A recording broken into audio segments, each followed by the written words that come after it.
Calling to order the meeting of the Montachusett Regional Vocational Technical School District.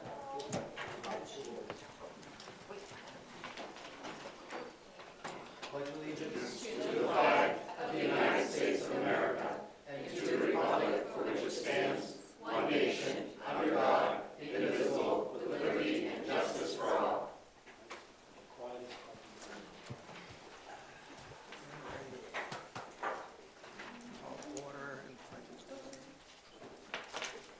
Do we have any guests or visitors to introduce this evening? Seeing none. At this point in time, we have time set aside for public comment. Is there anyone who wishes to make public comment? All right. Item E, approval of minutes. Do I have a motion? So moved. Eric Olson, motion. Second. Motions. Calvin Brooks, seconds. Discussion? Julie, can you call that?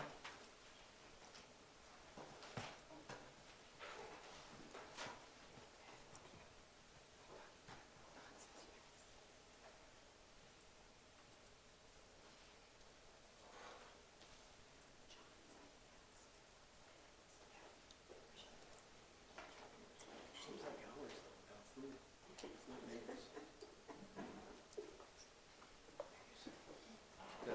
Ashley, good, okay. Good.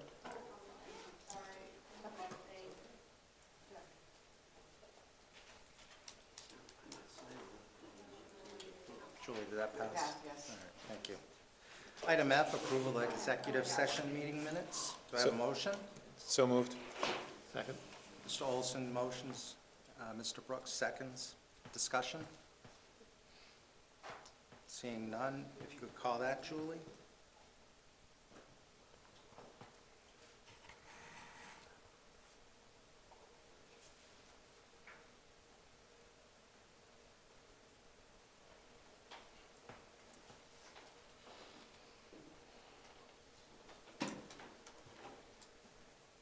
Mr. Hurley?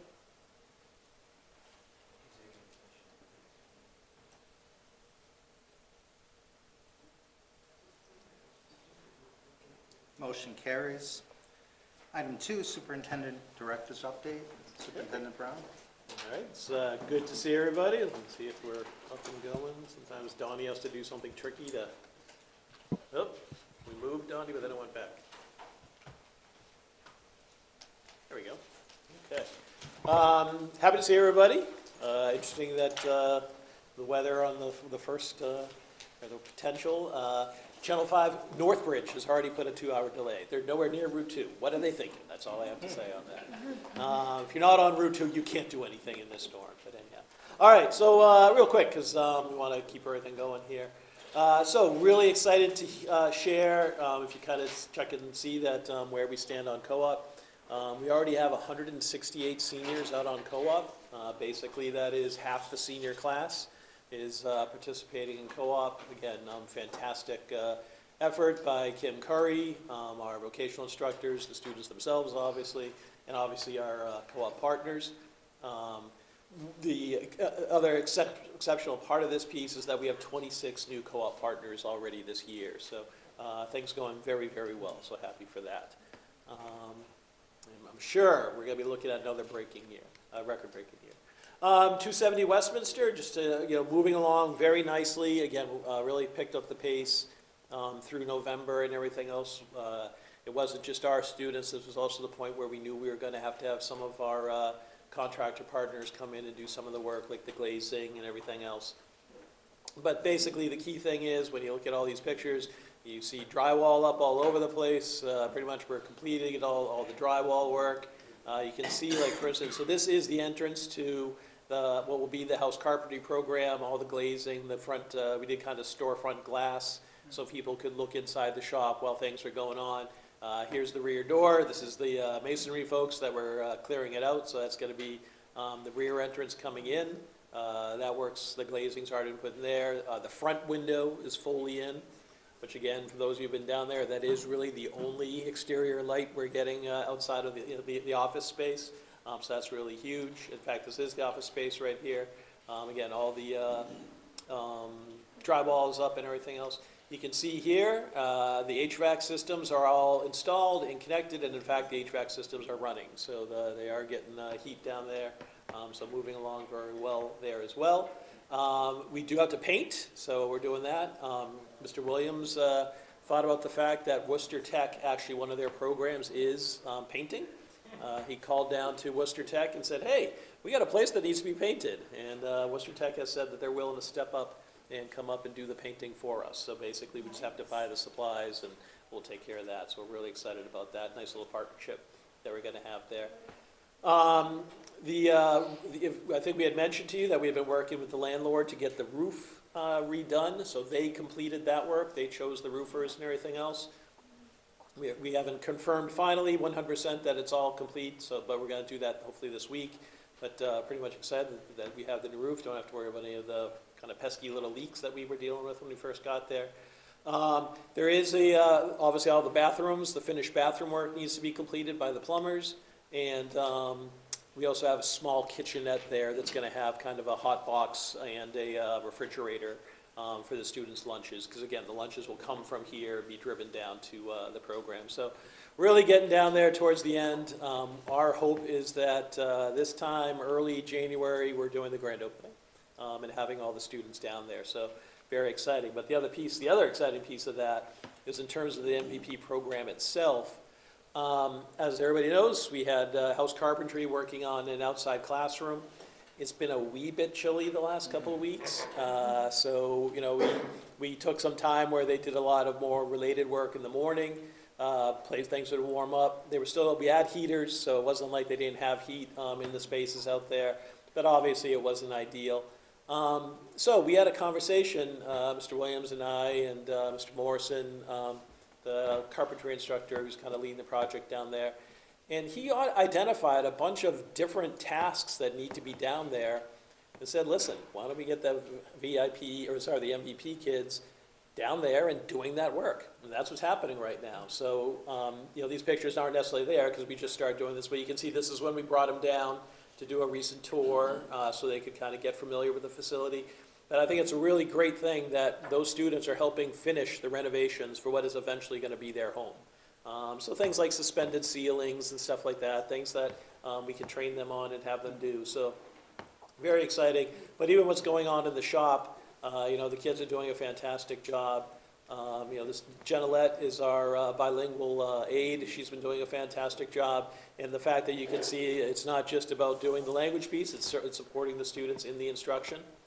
One of the things that we thought we'd share when you talk about the program itself, if you remember when we first started this whole thing, when we met with Gardner, Narragansett, and Fitchburg, when it came to applying for the After Dark program, we decided to name our program the Partnership Program. And it kind of just stuck and everything else. And recently, because we have to do an After Dark application for the plumbing program that starts in the fall, Katie had gone to the DESI site and then showed me this later. Guess what DESI's done? That's what they're calling it now. It's no longer being called the After Dark program. DESI's calling this system the Partnership Program. We should have filed for a copyright, I'm telling you. We could have made some money off of this. Pardon me? No, they copied us. We were way ahead of them. So, I mean, it's just interesting. It's fun stuff. But we just thought it was funny that they stole our name. But anyhow, yes, sir. Tom, is the bilingual specialist specific to the MVP program? Yes, correct. Yeah, that was one of the that was so instead of just getting it. So we were all along we were talking about doing 2 paraprofessionals, but then we realized that the number of bilingual students that were coming in, that instead of just having a straight up paraprofessional, bring in a bilingual specialist. So aide. So she'll be there. She's at been the there. MVP program with all the students. She's been there all the time, ever since day one. So yeah, no, she does a great. Matt Rich, Monty Tech grad, is the other paraprofessional. He does a fantastic job as well. So they're doing great. Everybody in the program. We can't say enough about Jasmine Silvera Garcia, who's kind of been, her title is program manager, but she does so much more with that, so she's fantastic. How many ELOs are in that program, do we know? At this point, I'm not sure the exact number. It was 5 or 6, and it's interesting, most of them seem to be in the electrical program, so, but going very well. Yes, sir? When are we going to have a Monty Tech sign-in? So we've been working, Katie, so the first company that we had designed something and we were like, oh my God, wow, that's not what we wanted. So we moved on to another company. Katie, is there any update, should I say? Monty Python? Yes. It was gigantic. They Yes. had like this huge thing. So we're shooting to have something up in January. It just takes a long time to make it. Yeah. Yep. So we'll be up and going. All right, but both, finishing up with the outdoors and getting them down there, all going very well. Very quickly on MCAS, because we've been talking about the obvious changes with the ballot question that happened. MCAS update in terms of accountability. Accountability is still part, even though MCAS is no longer, for now, a graduation requirement. There is talk, maybe the legislator might try to take action to basically, reverse what the ballot had happened. I haven't seen any of that actually happen yet. But just to remind everybody, there's two pieces of accountability that are MCAS related, all right? So achievement and growth. There's a whole lot of other categories that go with accountability that aren't MCAS related. So the state still is going to be doing accountability reports, high school completion in terms of the dropout rate, your graduation rate, both your 4-year and your 5-year graduation rate is still a factor. Chronic absenteeism has been a big number, ever since COVID. They've really been kind of monitoring that and making sure that. Progress towards English proficiency. There's a lot of districts that don't have the numbers of ELLs, that number actually gets factored into accountability. We're in that group. As you know, our region, we literally have multiple districts that don't have a single ELL student in them. So that's what kind of affects things. And then advanced coursework. One of the nice things was, some of you weren't here when we did it, but we had worked with the state to basically say, hey, listen, pretty much every single one of our programs, kids have an articulation, whether it's with Keene State or one of the other programs, and we have kids going out on co-op and doing real-world instruction and everything else. We think that's almost at a college level. We think that should be counted as advanced coursework. And basically, that's what they agreed to. So as long as you have a shop that has a co-op program and everything else, they get advanced coursework. So all our students pretty much fall into that category because of that, which is fantastic. But real quick, some of the things. Coincidentally, in theory, the new law goes into place technically tomorrow. But there hasn't been, the key thing that you have to have, and you can see down here, is the question about, okay, so what's going to happen? A CD is your competency determination. That's basically the measure that you have achieved enough or learned enough that you can graduate. Basically, it just goes back to the school, and I'll show you the slide in a second of how we did that. But the key thing is that the state is still leaving open that guidance on certification is forthcoming. So there's more to know about this. But basically now, every school has what credits a student has to earn while they're with the school, how many credits, and some people break it down by levels sometimes and everything else. But basically, you guys approve this every single year. It hasn't changed. It's in the program of studies and everything else. But basically, as long as the kids pass the coursework that they need to have by the time graduation rolls around, that, in our eyes, they meet the requirement and they'll be able to graduate. There is no necessary MCAS piece right now. We did do this past month because again, it does go into law does go into effect this till tomorrow. We did have kids who had to sit for the retakes, and the kids did. They did not argue about it. There wasn't, protest movement that we're not going to do this. They took the retest. We hope they did well. The most important thing is all seniors have already passed MCAS, so we don't have to worry about any senior. Already, we didn't have to worry about any seniors. That's a good thing. Yes, sir. Back, I think it was about 2012, the state made it A-OK for people who took an engineering course, whether it be high school or middle school, as long as it was a lab, because those are lab sciences, I assume. So they've transitioned to chemistry and physics are the courses they absolutely want to see. The old science, STE MCAS, the science, technology, engineering, Yeah. they've pushed that out. Yeah, no, I wasn't talking about the testing. I was talking Oh, okay. about if you took an engineering course in a high school or lab-based engineering course are counted as a science, counted as one of those 4 credits. That's true. Yeah, That happened in about 2012. So I was just wondering about that still, if that's the case. I wonder how that affects the people who take engineering for 4 years.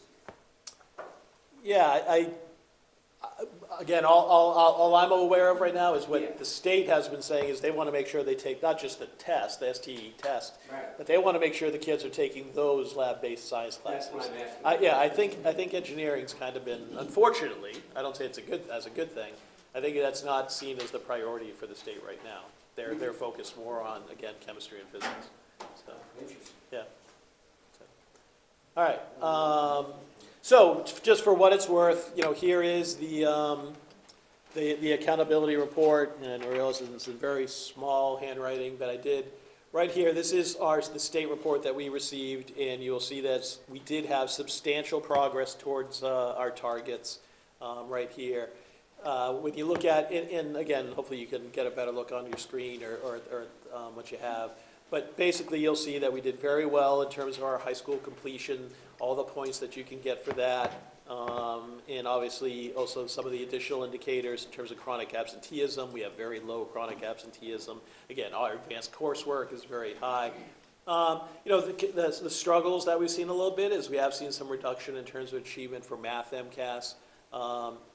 But the key thing is, really what helps us the most out of the MCAS in the sense is when our data teams can look at the scores and really drill down and see what specific questions, specific topics, and where those weaknesses are. And that's what's going to be happening after this process. What's going to happen down the road? I'll give you the shrug and say we don't know what it's going to be. We'll see what the state decides to do. Then quickly, because a lot of this we've already talked about, just to give everybody an update on where we are admissions. The first 4 or 5 bullets is when we had our previous meeting, so I'm not necessarily going to go through all that. After that meeting, the next step that was after the Veterans Day week, November 15th, we did have a second study session that the Board of Elementary and Secondary Education had. It was presented, there wasn't really any sharing by vocational schools or anything else, and it was really pushed, and the state showed a lot of slides that had data that looked very challenging towards the vocational admissions process. And as I think I mentioned in an email to you, that it really looked, because the Secretary of Education even kind of said, hey, this has me very concerned about selective criteria and everything else. And everyone at that, if you had asked a vocational superintendent across the Commonwealth, they would have said, oh, they're going to vote for doing a lottery now. That Monday, so that was a Friday, on the Monday, we had folks who actually got to present at the start of the meeting, and what they did, I think it's the next slide, they took the time to then say, hey, wait a sec, all this data that they're showing you is very questionable data. So the example that I gave you is one of the ones they highlighted. So DESI put on one of their slides, 22 of 34 schools made fewer than 20 offers to English learners. 20 of the 34 schools made fewer than 10 offers to English learners. And when you look at that, you say, oh, well, that's really bad. Until people looked up and said, but 21 of the 34 schools had less than 20 EL applicants in total. It's awfully hard to have 20 people get offers when we don't even have 20 people who applied, all right? And it's happened for the same thing for the level of 10. And that really got everybody thinking, wait a second. DESI, first off, they already had some questionable data. Now they're showing that there's slides here. There was a follow-up meeting on the 19th. I think that's the one that was out at Holyoke. And again, there was just a lot of question about, we're moving too fast here. We need to slow down. The committee, or the board, I should say, has voted to form a subcommittee. The subcommittee had its first meeting last week. Basically, the subcommittee wants to take a nice, slow process of looking for data, looking for information. It doesn't mean that we're going in one direction or the other, but what it means is that there's actually going to be conversations in a slow process. Specific to us, on November 22nd, as I shared with you, we were required to submit a response. We did submit that response. One thing I want to make sure everybody knows, on advice of counsel, They told me to not sign the attestation. We've already talked about, the attestation speaks about completing a validity data research piece, that, again, I don't know a single district that has done that yet, so how other people are signing that when they haven't done it, I don't know. I mean, maybe they're not signing it. We haven't had that conversation, so I shouldn't even necessarily assume that.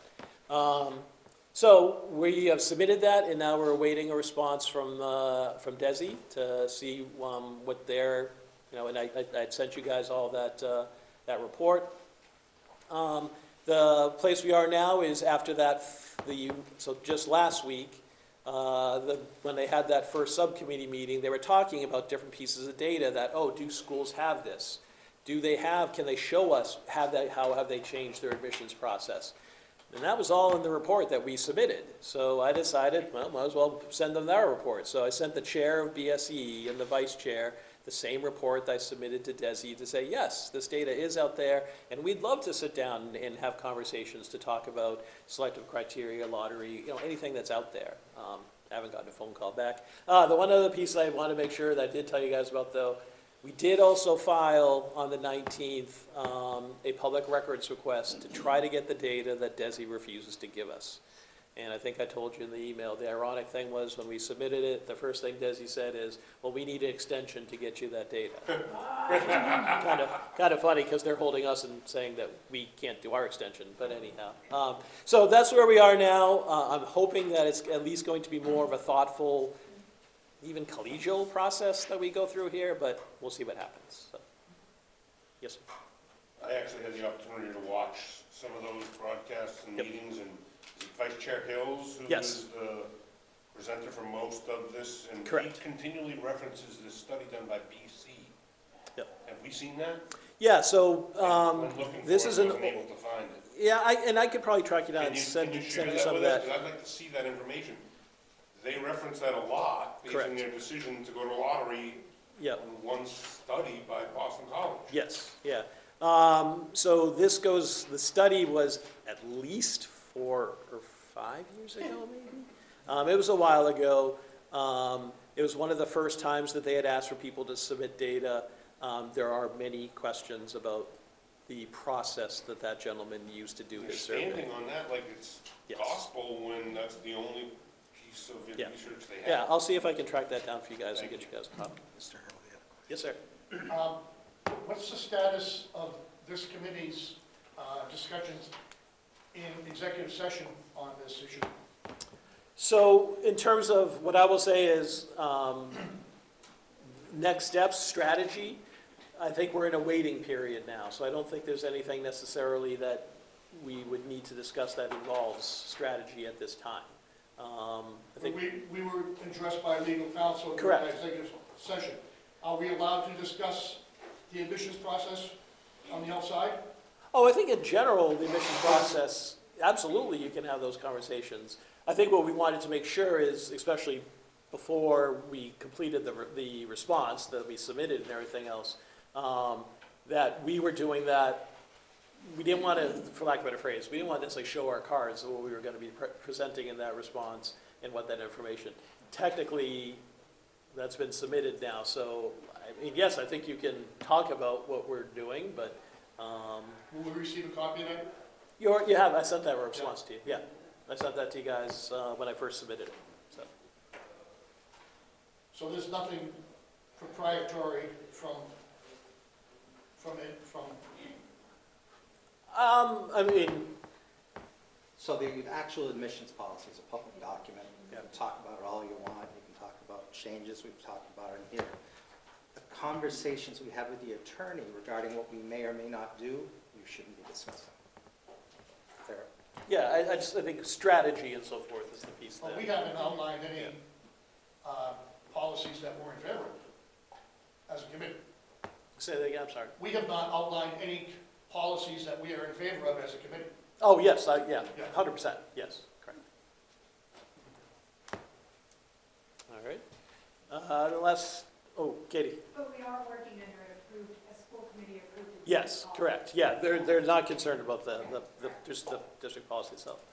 Very quickly, I want to congratulate our folks earlier in November down at MASC. receive their awards. So Barbara, Ross, and Diane, who unfortunately isn't here. But yes,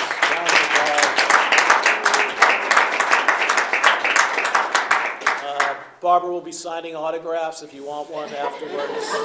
$5 a piece. $5 a piece. So, but yes, congratulations. And just to make everybody aware, we do have our annual holiday luncheon for staff. That is our PD day. You are absolutely welcome to come over, have a bite to eat, wish faculty and staff well during the luncheon. But don't talk to them too long because they still have to go to PD after all that. So that's all a good thing. But we want to make sure you were all invited. So that is me. And now we transition to, Trish Woodliff, our Director of Continuing Ed, we've been doing some great things there. And earlier in the year, Dr. Torigny asked about, hey, could we share some updates? So very happy to have Trish go through. You tell me and I'll hit click. That works. All right. So tonight, first of all, thanks for having us. I was told I had an hour and 15 minutes.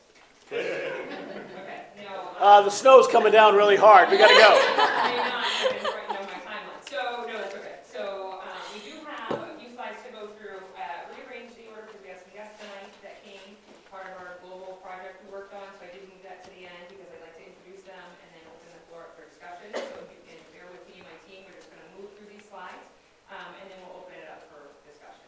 Okay? So if we go to the next one, Mr. Brown. Okay, so just in general with our continuing education team, we have my two colleagues that are full-time employees, Autumn Kelly, Mary Roth, and myself are the 3 full-time employees that run the continuing education program, but there's a breakdown in regards to our career instructors, personal enrichment instructors, Montachusett student assistants, and evening security. So to be clear on student assistants, we actually hire and pay Montachusett students to be assistants in a particular shop that we may be providing courses for. Okay, so for example, we have a welding course. We will, work with the instructors in welding during the day and go through an application and interview process and hire a student to be our tool crib operator. Okay, they get paid $18 an hour, and they're here half an hour before class, and they're helping set up and doing real instruction and assistance to the instructor. Okay, so all with the exception of one of those 7 are all in industry shops. Okay, working with their trade that they do during the day. The one exception is a student that we have as an office assistant. So if you do this evening, she actually will probably already be leaving, but her name is Shelby. She's from graphics. She's amazing, and she assists us in the office with a variety of projects. Okay, otherwise they're all in the shop. So 2 types of courses. I've shared this before. You got a catalog in there. We put out a course catalog every fall and every spring. Fall is really heavy with our career classes, and you'll see a slide moving forward that shows our growth. But 2 types of courses. One is career. Those are your industry credentials.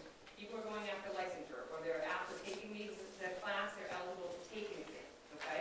Personal enrichment is just that. We're meeting the community where they are. Okay? We have people from the community that do proposals, and they'll come in and they'll do a course like Monster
get into the vocational industry. So we worked really hard on demographics as well. When Autumn and I started very similar time with the night school almost 3 years ago, and we noticed two types of students that were primarily enrolled in continuing ed, disproportionately Caucasian male, and they were either from vocational schools continuing their education, or they were individuals that were coming from a family that may already be in the industry, right?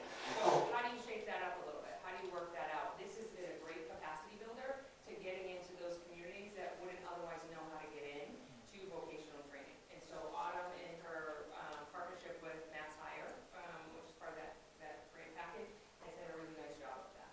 Okay, so the next slide we can go to, Monty Technique, my number is Mary Roth. Come on over. Hi, everybody.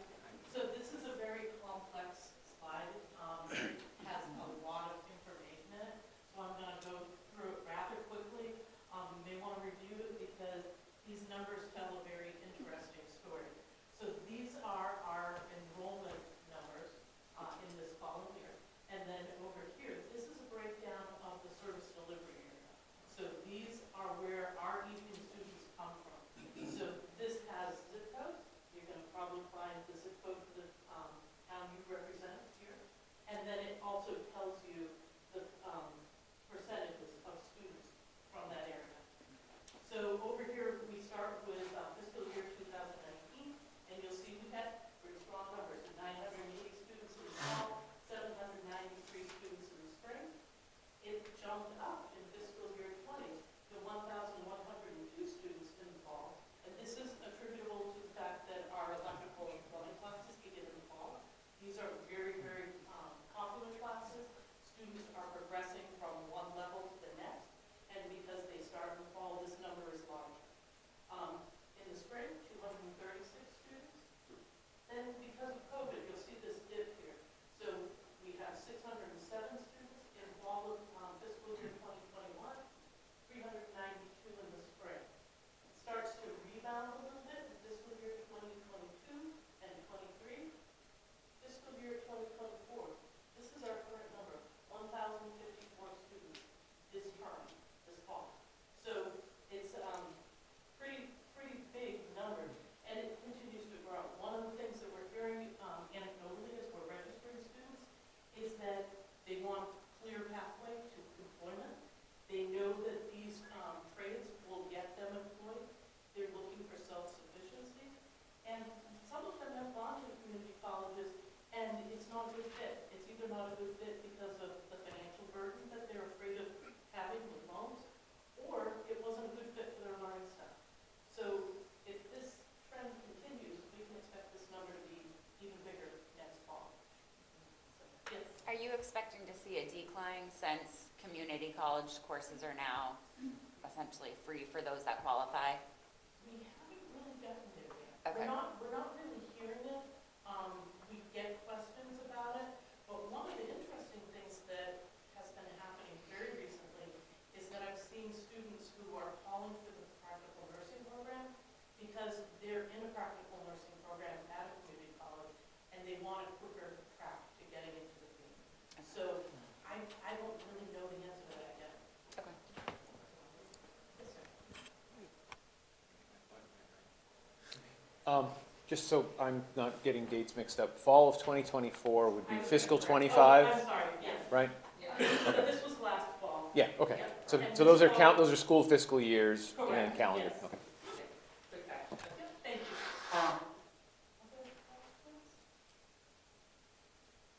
Nice job, Mary. Yeah, I was gonna catch it. Also be clear that fall's not over yet, okay? So that's another piece of it. So we usually go right up until January, February with a lot of our fall classes. So that number's gonna grow. We're gonna supersede from what's there last year. And right out of the gate, so even for to be determined, we have a spring. We'll see what that ends up doing. To answer and go back to that, not, again, we have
Samuel Kariuki. Actually, I was born and brought up in Kenya.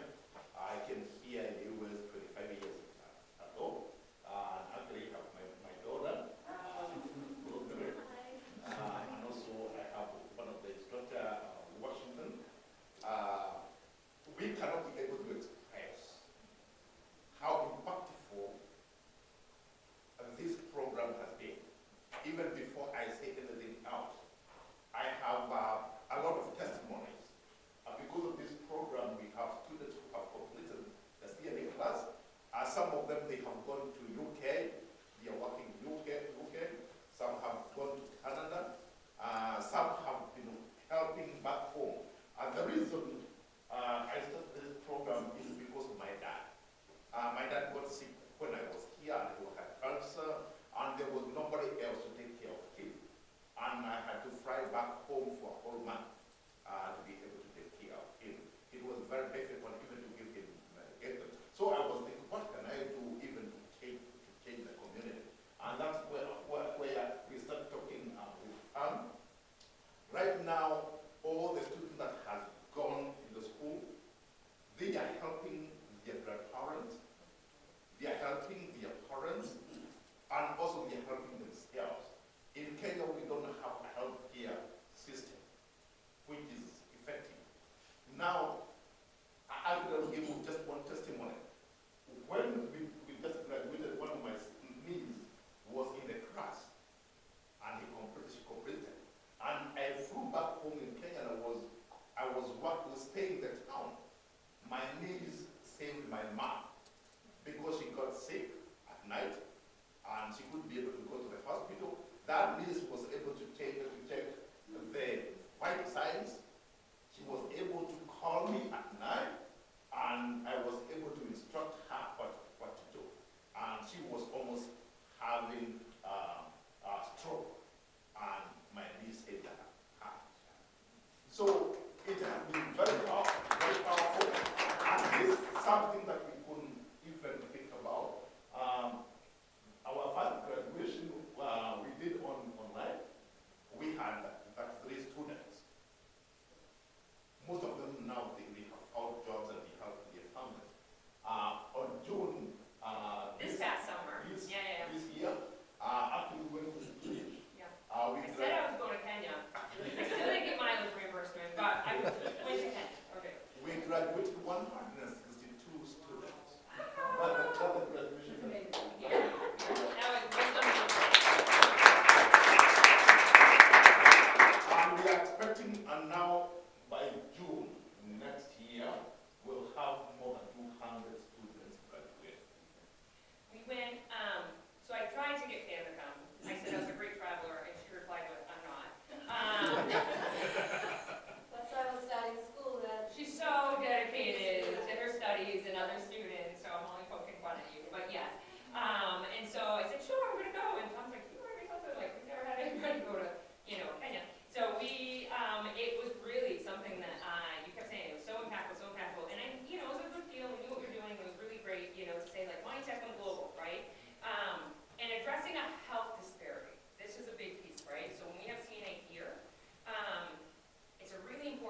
big stuff.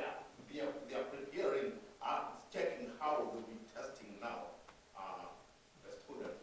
The other thing, actually, when, after that, I was back in October.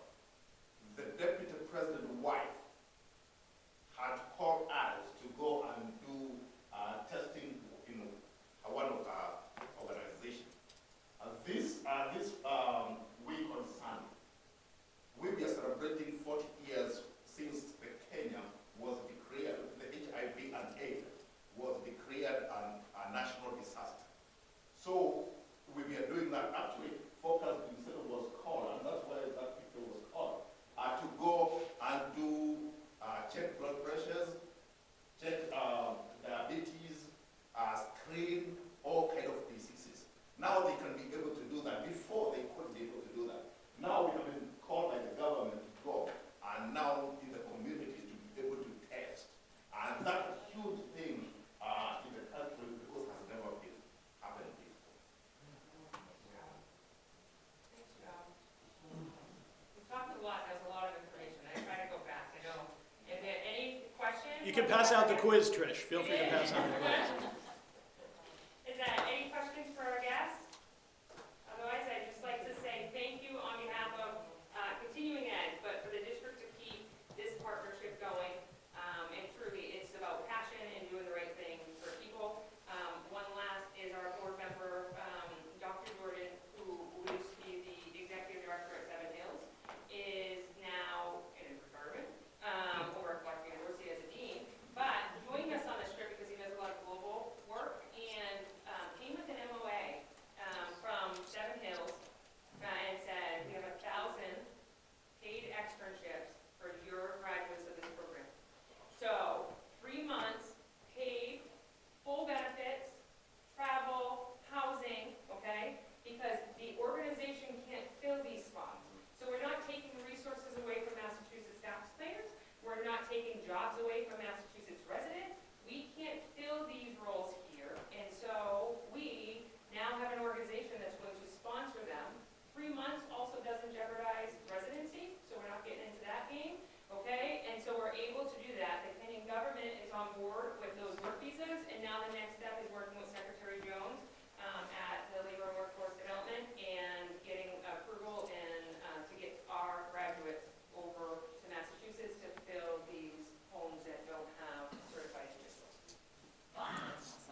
academic institution, it wasn't spelled correctly, but it was kind of cool. So we're kind of shifting to do things together and aligning it with what Montachusett is doing.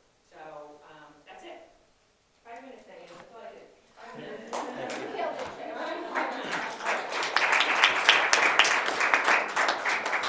So we will head out unless you have any questions for us. Okay. Good. Thanks, guys. Thank you.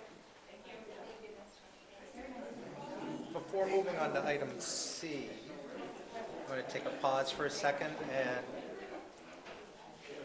I'd like to welcome Evelyn Bosworth to the school committee as new representative for Fitchburg. So, down in the corner.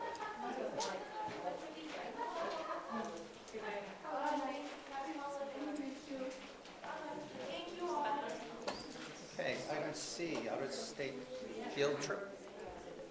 Move that the district committee votes to approve an out-of-state field trip for senior and sophomore students in plumbing to travel to Viega Educational Center in Nashua, New Hampshire on February 13th, 2025 at no cost to the students. Do we have a second? Second. Mr. Broussard makes the motion, Mrs. Jones seconds the motion. Any discussion? Seeing none, Julie, could you call that, please?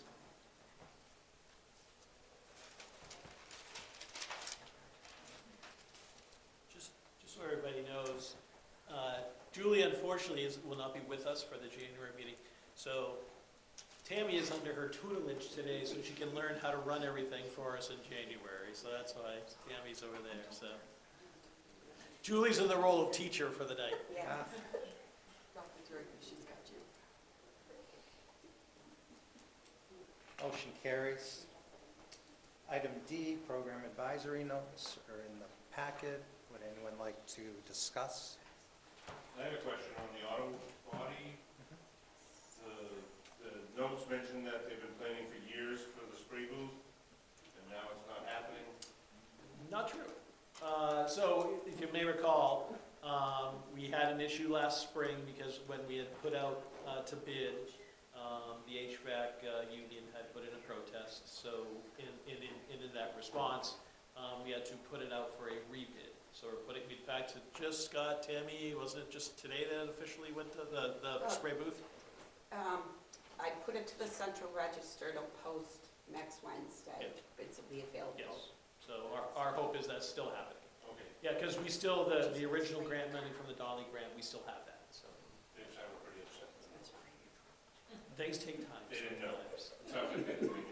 I can assure you, and Mr. Williams, we have had multiple meetings with the instructors from the auto body program. Maybe the advisory wasn't happy, maybe that's what it is. Any other questions on the advisory notes? Oh, all right, we can move on to E, special education advisory notes. Any discussion, questions, comments? Nope. All right, item F, practical nursing program advisory notes. Questions, comments, concerns? All right, seeing none. We can move on to principal's report, student representative's monthly report. Floor is yours. Thank you. Winter sports have started with most teams kicking off their practices this week. Congratulations to all of our fall teams and athletes. Currently, we have 168 seniors participating in our co-op program within their respective trades. Skills USA is busy putting their finishing touches on their annual holiday party, which will be held on December 11th. The local skills competitions are underway, and the award ceremony will take place on December 20th. And the leadership competitions will be held on December 16th and 17th. Student Council is hosting a 3v3 basketball tournament for mental health awareness. The date is to be determined, and they will be sponsoring a holiday spirit week later this month. They will also be working with Student Support Services to co-sponsor a Mental Health Monday event on December 16th. Students' NHS project ideas are due by Christmas break, and multiple groups have already started their projects. Auditions for this year's musical, Hadestown, were held in November, and casting is underway. The students in CAD are sponsoring a holiday fundraiser by making and selling ornaments. And a huge thank you to First Sergeant Dillon, Miss Hanson, and Mrs. Quinn, and all of our volunteers who made the Thanksgiving basket event a success. 50 Montachusett families were given a full Thanksgiving meal, and the committee has moved on to finalizing their Christmas basket delivery for later this month. Thank you. Any questions for the rep? Thank you. All right, item B, principal's report. Principal Carlson. So, it's been a busy month. On November 4th, we had our NHS induction. To date, this induction ceremony was where we had the largest number of new inductees. So we had a total of 61 students that were inducted. The list of students there with their towns are added on there, and that's for the total membership of our national study. A wonderful evening. Tom Laney and Eric Stanton are our two advisors. I think we go over this every year, but Eric Stanton actually makes cookies himself. He bakes cookies to come and share with the students and the families at the end of the event. But again, a wonderful event. Just want to share, I know the picture was a little side view of the event, but again, a wonderful time to celebrate our students and all of the things they do. We're really talking about these young adults with their leadership, character, and their commitment to service is just truly outstanding. On November 8th, we had an exciting day here. We had our Veterans Day Assembly. As you know, both our First Sergeants Nicholson and Dylan do an outstanding job with our ROTC program. And really to ensure that we celebrate as an entire school community, the veterans in our building, and certainly other people who have served our country and are currently serving our country. So the picture here on the top, this is part of the birthday ball celebration. We actually have First Sergeant Renee here joining us. It's one of the special guests that evening too, so it's really nice. And we had so many, again, parent, student, and staff volunteers. It's just what a wonderful evening to come together to celebrate and certainly honor all of our folks and serve again in the country. We've done this in the past, and I wanted to highlight this. This is something First Sergeant Dillon and First Sergeant Nicholson. We highlight staff members who have served in the military, and so you'll notice it's really the kids love seeing. So you'll see their current picture, like here's Miss Blanchard from plumbing, her current picture, and then the picture of her when she was serving service with their years and years too. So again, a wonderful time together as a school community to come together and really celebrate our staff and all of us together. So that was a wonderful event too. We had a total of 225 people in attendance at the ball as well, which is great. Our parent-teacher conferences, we were back in person. I think during time, during COVID, we were forced to do them virtually. And during that time, we also found that it was quite convenient, right? Parents, rather than having to drive perhaps 40 minutes or rush from work to come here for a 10-minute meeting and run around the building, doing it virtually was certainly something that was beneficial for many people. I still think we miss some of that connection sometimes. Last year, we had some technical difficulties too, and I remember saying, remind me next year that we're going in person.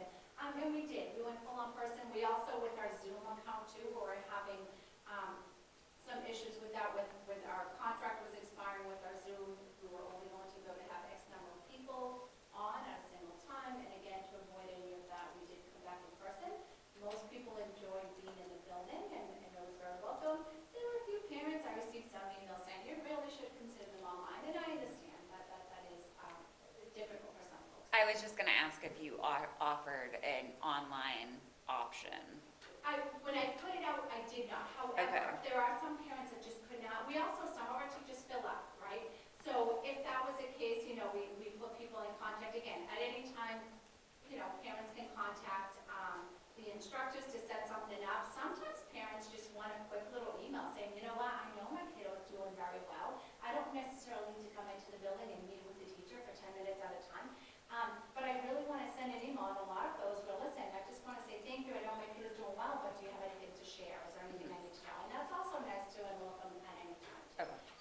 We love having the parents here too, because they often remind us of how much walking their children do, because parents don't think like, I'm going to be in this side of the building, let me book everyone here. So we tell them we keep the students healthy, and we get the cardio in during the day too as they navigate our building too. So that's always exciting. And it's just nice to have people here to put faces to names. And I know we can do that with the screen luckily, but it does that. But yeah, I never want people to feel like they're not able to attend. We also, with our MVP students, Jasmine works, again, she's doing an outstanding job with the MVP students and families, just to make sure, because they're here for half the time, that they are connected and really have a time with the instructors. So although we use a program called Pick a Time, where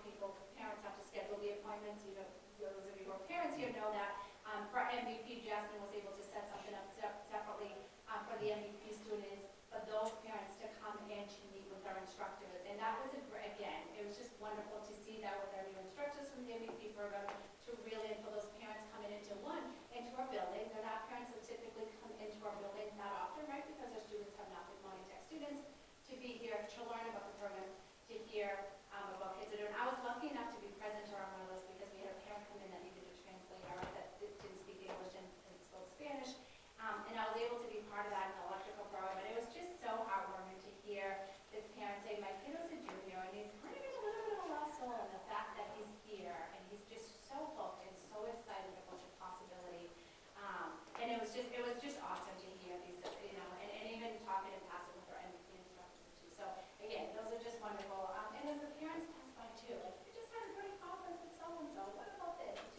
It's awesome to hear. So I'm glad we were in person. I know some people don't want to do that. It was great. I know Maeve talked a little bit about the Thanksgiving baskets. I catch myself during events and I say, this is one of my favorite nights of the year, right? When we're celebrating our honor roll banquet, National Honor Society, assemblies, but anytime we can celebrate students and anytime we can help and assist and make days a little bit brighter for anybody in our school community, that's what we're here and that's what we're here to do and that's what we do as educators.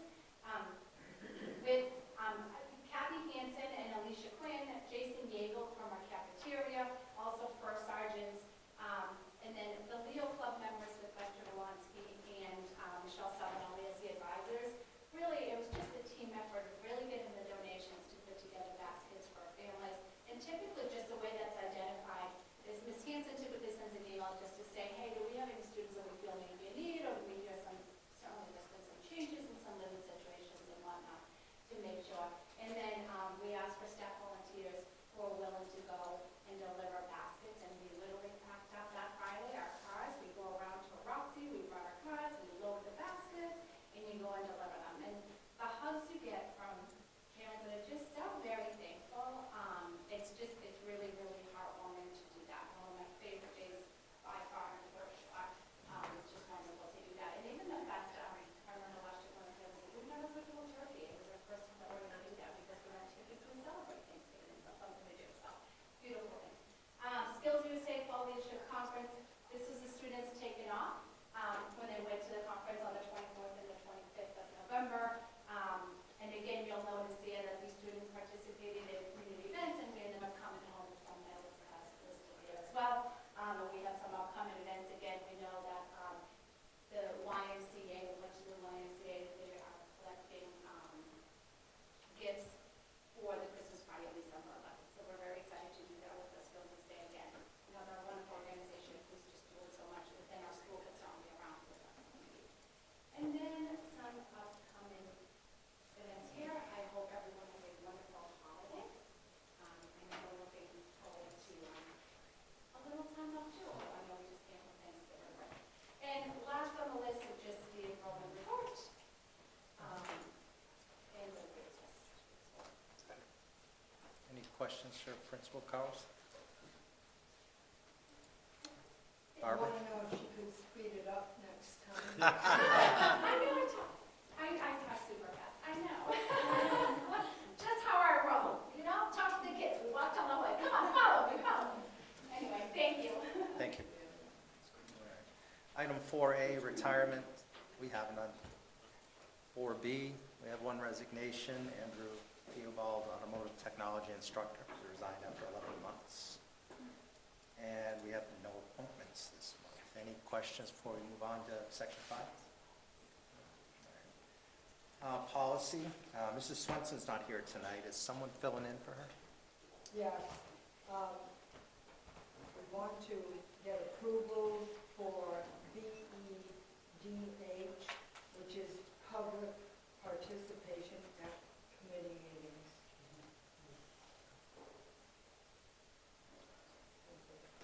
Second, I guess, I was waiting. if she made the move. All right. So Barbara moves, Mr. Olson seconds. Discussion?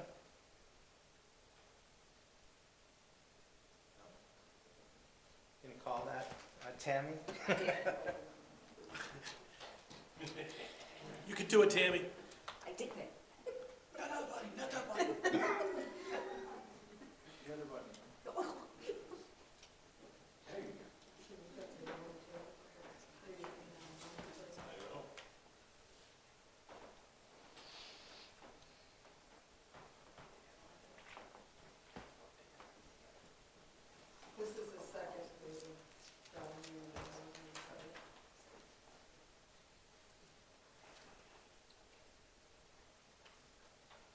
Motion carries. All right.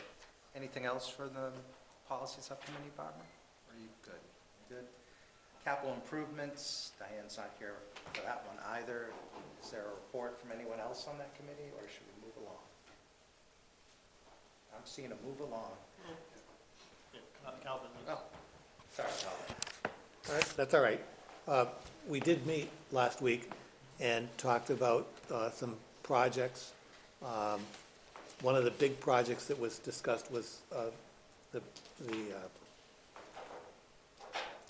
bleachers and the track and needing to be redone. Do you do the field at the same time? And so I think the committee talked about it some and suggested they go back and update some quotes and get some additional information, and then probably have a meeting of both the capital improvements and finance committees to look at what direction we want to take with it. Any questions for Mr. Brooks? I have one. How old are the bleachers? How old's the school? Okay. I think they're original, right? Oh, God. They were here in 2002 when I graduated, so at least that old. Yeah. It's Yeah. time. So we've gotten our money's worth out. Right, and I think part of it with the bleachers is there's no handicap accessibility as well. That's right. And so in today's environment, To that, we or need to, even the press box, right? Yeah. correct. Any other questions? No? All right. Workforce, Mr. Olson. No update. All right. Thank you. Student advisory, the chair position is vacant. Is there anyone else from the advisory here who would like to speak? Ross? I can do it, Barbara, or you want me to do it? Yeah. Okay. We met on November 20th, touched on a number of different things, some of them that come up before as well. Just a continuation of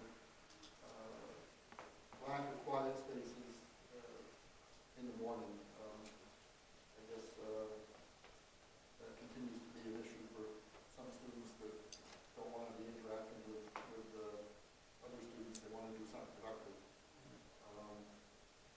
Maybe different things being implemented, maybe thought that consistency in enforcing maybe isn't quite as consistent as it could be. Probably one of the more hot topics was more the mental health supports. Mental health Mondays are not enough. There is more of that. I think that's been discussed with added personnel last year. But that seems to be pretty pervasive amongst the group.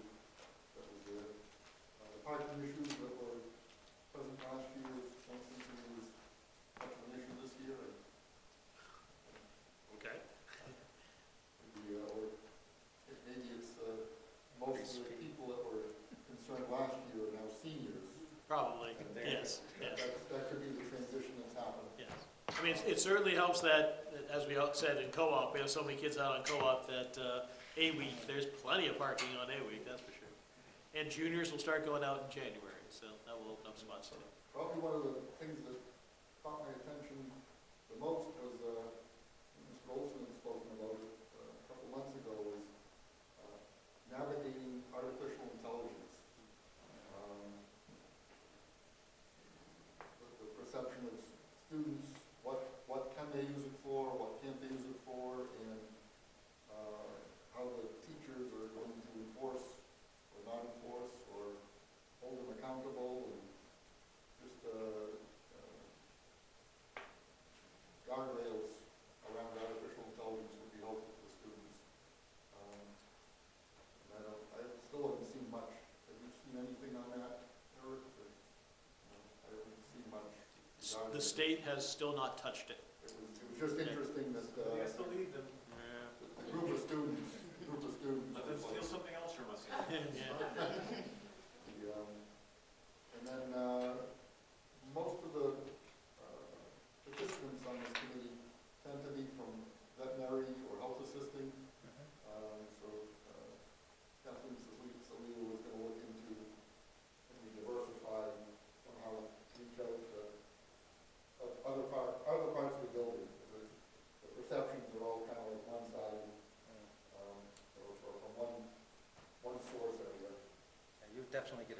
set of inputs. We had a variation of You got it from trade auto- areas, and AutoCAD. different If concerns. they had a welder in there, or somebody else, you know. Yeah. That was it. It was very, very quiet.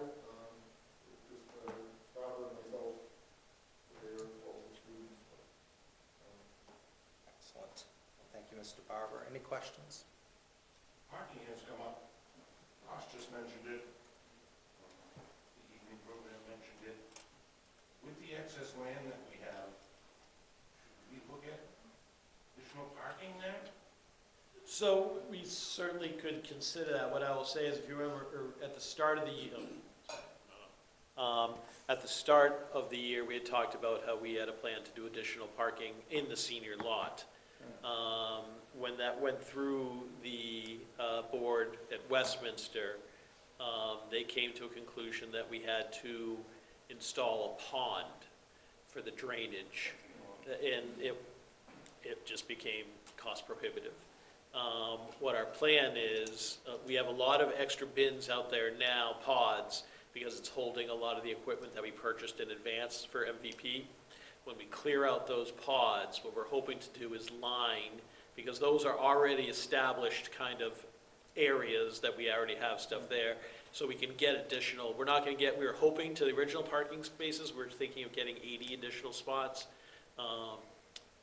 We'll hopefully get 40, 50 spots maybe if we can do it over there, which will at least help a little bit. The other piece I will tell you is, and I think Trish would agree with this, if you go to the student lot at the continuing ed, there's probably 2 cars in the lot. Yeah. What it is the adult workers don't want to have to walk to their spot, so they refuse to park in the back. So they all will park on the grass out front, where then there literally is 2 cars in the entire senior lot. So that's the big problem there. So, but the problem is all their classes are up here in buildings 1 and 2. And like I said, they just don't have to park there and walk all the way over there. So we need someone out there with the orange Yes. to direct them. Yes, unfortunately, they're already directly out front because they're all fighting each other for the grass spots. Well, maybe we'll get some snow on the. There you go. We look forward to that. Any other follow-ups on that? I have a question. Yes. Do students volunteer to join this advisory, or are they like, is it appointed? There's a, call it, I guess it's an election of sorts that Okay. happens at the end of the year, which that kind of concludes having a freshman representation on it. It's typically been juniors and seniors. High predominance of health occupations and veterinary assisting. For whatever reason, that seems to be the people who are either running for the office or aware of it. I don't, that's, Kathleen Salila was gonna kind of try to figure out, like, why is it that it's always health oc. And how many students are there? How many students total do we have? Or Like on the advisory? advisory? Five Yeah, I was students. gonna say a handful. To me, it's, in student government in general, there are not a lot of folks who want to do that. So even when we're just doing just the basic class officers and everything else, it's a limited number of kids who are interested in doing it. So we should take a note from Destiny and do a lottery. You won your president?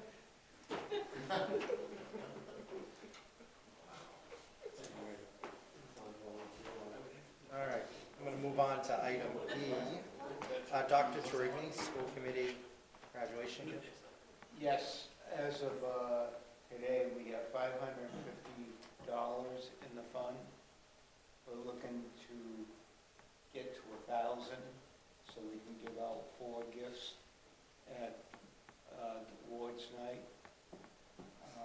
I'll be having a meeting sometimes in January or February to, and we have one in March, to decide on how many gifts we're going to give out. March or April, depending on what we get for donations from the school committee, we'll determine how many gifts we're gonna give. The guidelines have been set, they've been approved, so we don't have to worry about additional meetings for that. And that's about it. If you would like to give me a few checks tonight, I'll be very happy. He takes cash as well, right? Well, cash is even better. And that's it for now. Any questions for Dr. Trigger? All right. Mr. Olson, financial plan? No report. Phenomenal. Back to Dr. Trigger. Oh, gee, thanks. Fundraising events. Oh, as for the dance, I have not had a meeting yet, plan to have one next month. I've spent a lot of time reviewing the recordings of music during the 1950s and 60s and putting together a list that I think that would work out for the various types of ages we're going to be dealing with at this dance. And I will be presenting that to the committee members and with additional music that they might like or decide upon. That's as far as I've gotten so far. I can honestly say I spent almost 8-10 hours on this, and it's been a very interesting journey. Very interesting. And that's it for now. Oh, one other thing, I'm sorry. I would like to have a person on the committee that's, let's see, between 35 and 50 to get their input. Somebody, a young one, as we would say. And at my age, a very, very young one. It'd be nice to be able to get their feelings how this type of music from the 50s and 60s. How about someone in their 20s? Oh, I'd love to have somebody in their 20s. Okay, good. Oh, he's just been nominated. Very good, very good. Thank you. Any questions for Dr. Trigny? Excellent. Moving on. Financial statements are in the packet. If anyone has questions, business manager is here. She can take them. If not, we'll move on to item B, acceptance of grant. Chairman? Yes, sir. I move that the district committee accept an additional amount to the municipal local cybersecurity grant from the Executive Office of Public Safety and Security in the amount of $5,000 to develop an incident response plan. Second. Mr. Prasad makes the motion. Mrs. Jones seconds the motion. Discussion? Seeing none, would we call that vote?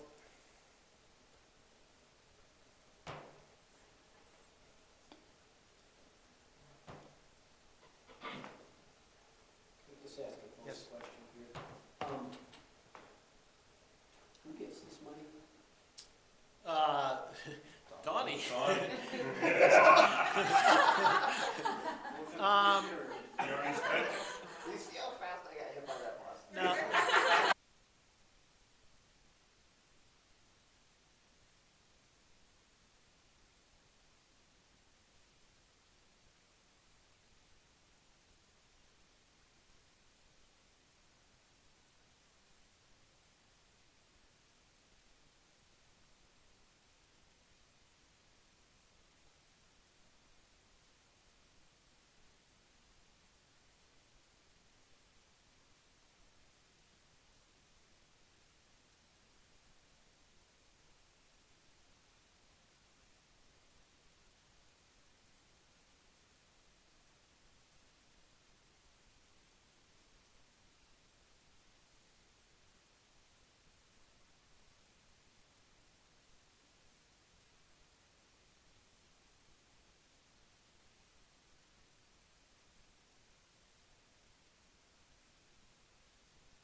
Any other discussion?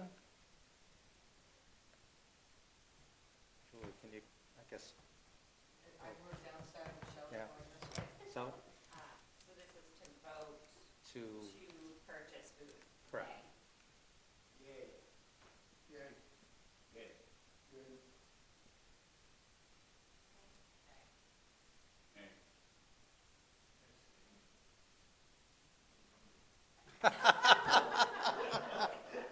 That's why you're hungry. No. Yay. No. Nay.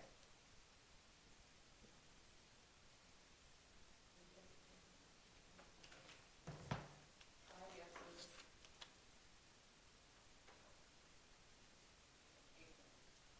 And one abstain. And one abstention.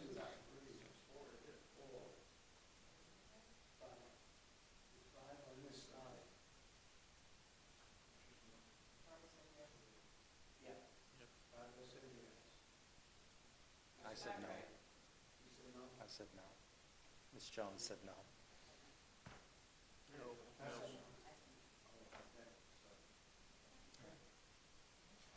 All right, so motion fails.